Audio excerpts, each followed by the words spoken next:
Iraq की इस लाल जमीन के कण कण में इतिहास छिपा है। जंग और हिंसा ने पुरातत्व शास्त्रियों को कई दशकों के लिए यहां से दूर कर दिया था। अब धीरे धीरे इनकी वापसी हो रही है। दक्षिणी इराक में लारसा के रेगिस्तान की खुदाई कर रही इस टीम को 4000 साल पुरानी कीलाक्षरों वाली शिलालेख मिली है। सुमेरियाई भाषा के इस शिलालेख को ईसा पूर्व 19वीं सदी में गढ़ा गया था। इनसे थोड़ी ही दूरी पर यूरोपीय और इराकी पुरातत्व शास्त्रियों का एक दल खुदाई में जुटा है। ईंटों को साफ करने और मिट्टी हटाने के बाद किसी पुल का खंभा मिला है जो लारसा के शहरी हिस्से की किसी नहर पर बना था। लारसा कभी इस इलाके की राजधानी हुआ करती थी। ईसा पूर्व दूसरी सहस्त्राब्दी की शुरुआत में बेबीलोन से पहले मेसोपोटामिया के दौर में लारसा राजधानी थी। ईसा पूर्व 1762 में बेबीलोन के महान राजा हम्मुराबी के यहाँ आने से पहले लगभग 2 सदियों तक लारसा का पूरे देश में दबदबा था।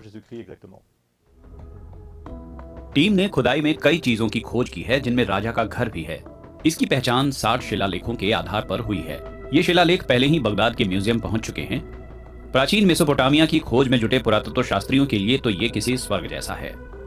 लारसा की जमीन ने अक्कड़ से लेकर बेबीलोनिया, सिकंदर, ईसाई, पारसी और मुस्लिम शासकों का दौर देखा है।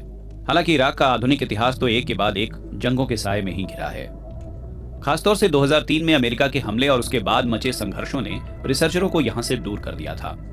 आखिरी बार मैं यहाँ 1989 में काम करने के लिए आया था और जाहिर है कि वापस आना चाहता था, लेकिन उसके बाद कुवैत की जंग और जो सारी घटनाएं हुई उसने हम लोगों को 30 साल तक यहाँ आने नहीं दिया।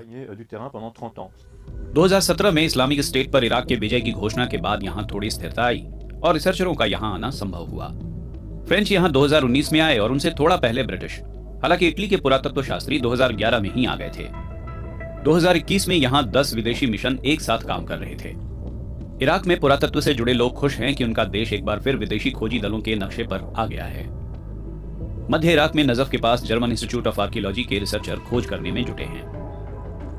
जियोमैग्नेटिक उपकरणों से लैस इब्राहिम सलमान की टीम अल हीरा में 5वीं और 6ठी सदी में शासक रहे लखमीद के दौर की निशानियां ढूंढ रही है।